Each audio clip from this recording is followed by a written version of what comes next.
Bonjour et bienvenue sur Meschool. Dans cette vidéo, nous allons voir comment télécharger une image satellitale et à faire son modèle numérique de terrain sur Global Mapper.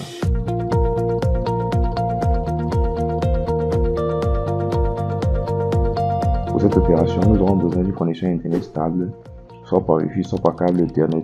Nous aurons aussi besoin du logiciel Google Earth Pro et ainsi que du logiciel Global Mapper. Pour effectuer cette opération, nous allons d'abord aller sur Google Earth Pro. Ensuite, nous allons zoomer sur notre zone d'étude. Si les limites n'apparaissent pas, nous allons cocher la case Borders and Labels et nous allons aussi cocher la case terrain pour pouvoir voir le fond de terrain de notre carte. Ensuite, nous allons zoomer sur notre zone d'étude. Nous allons de préférence pour cette vidéo, nous allons travailler sur la zone de la région du centre. Ensuite, une fois sur cette zone, nous allons mettre des points de quadrillage. Des points de quadrillage qui pourront permettre d'avoir une sorte de carré sur cette zone-ci. Pour ça, nous allons aller sur Temporary Places, Add Place Mark. On va aller sur Add Folders pour un nouveau fichier. On va l'appeler tuto DME. Bon, tuto MNT Home School.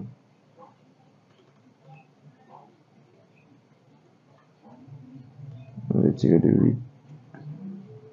Ok. Ensuite, dans cela, on va ajouter des place marks.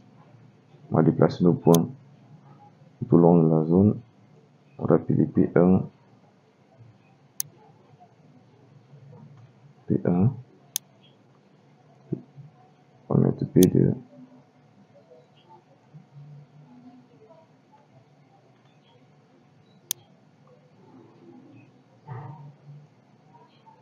Ensuite,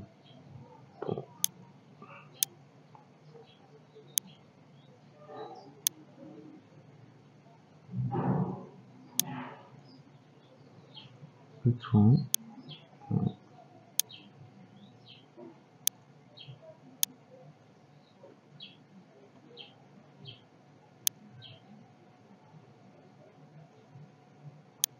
Une fois cela effectué, nous allons exporter nos points. Tuto. On va sur tuto HMS, faire un clic droit. Ensuite, Save Place. On va sauvegarder sur notre bureau en KML, référence, sauvegarde. Maintenant, nous allons aller sur Global Mapper pour importer nos points. Une fois sur Global Mapper, vous pouvez aller importer vos points en appuyant sur Open Data File ou alors sur File ou alors sur la petite icône File. Tout à noter que Global Mapper est un logiciel qui couvre une très grande variété de fichiers. Donc l'ouverture des fichiers comme les fichiers KMZ ou KML ne seront pas un problème. Nous allons appeler directement. Ensuite, on va aller sur tuto HMS. Patienter pour qu'il s'ouvre. L'utilisation de ces points de quadrillage nous auront d'abord permis à avoir directement le contour de notre zone d'étude. Pour une autre méthode, nous pouvons utiliser également directement le shift-file de la zone de la région de Yaoundé. Alors nous allons l'appeler et aller sur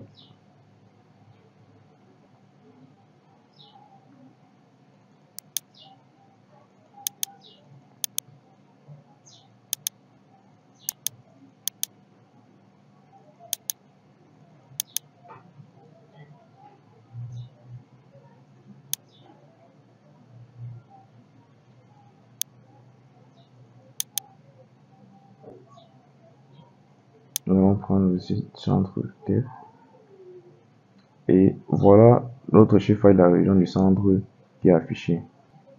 Une fois que nous avons matérialisé l'emprise de notre zone d'étude, nous allons maintenant appeler en forme de carte le SRTM de notre zone. Nous allons aller sur l'icône Connect Online Data ou alors nous pouvons toujours aller sur File, Download Online Image. Mais nous allons directement choisir cette icône. Pour ceux qui n'ont pas cette icône, vous allez aller sur File et suivre l'autre procédure. Ici, nous allons chercher, nous allons aller dans Word. Pour ceux qui le verront pour la première fois, voilà comment ça apparaîtra ici. Alors nous allons choisir Worldwide Data. Nous allons dérouler. Ensuite, nous allons prendre SLTM Elevation Data. Bon, nous allons choisir SLTM car nous sommes en Afrique et il y a une grande couverture nuageuse. Alors pour éviter cette contrainte, nous allons choisir SLTM au lieu de choisir ASTA GDME V3 World Elevation. Une fois que nous avons choisi notre source de données, nous nous allons directement sur Connect. Il va ouvrir le SLTM dans une vaste région. Et nous voulons utiliser notre SLTM seulement dans la région dans laquelle nous sommes en train de travailler. Alors on va aller sur Dropbox. Ensuite, on va sélectionner notre zone en faisant juste ceci.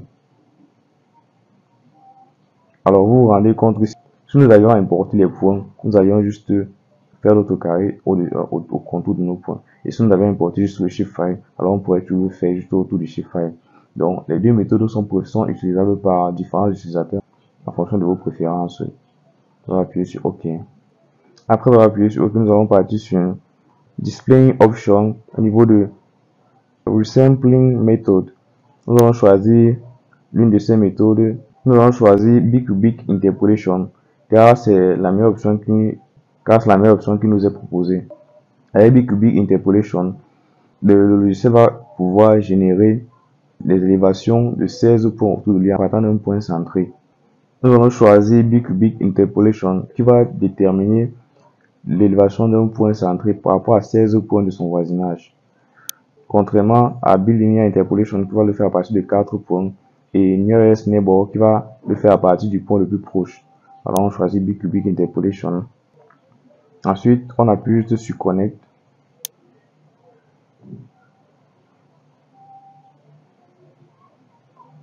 Et on patiente que ça charge un peu. Une fois notre DME téléchargé, nous allons essayer d'ordonner tout ça. Bon.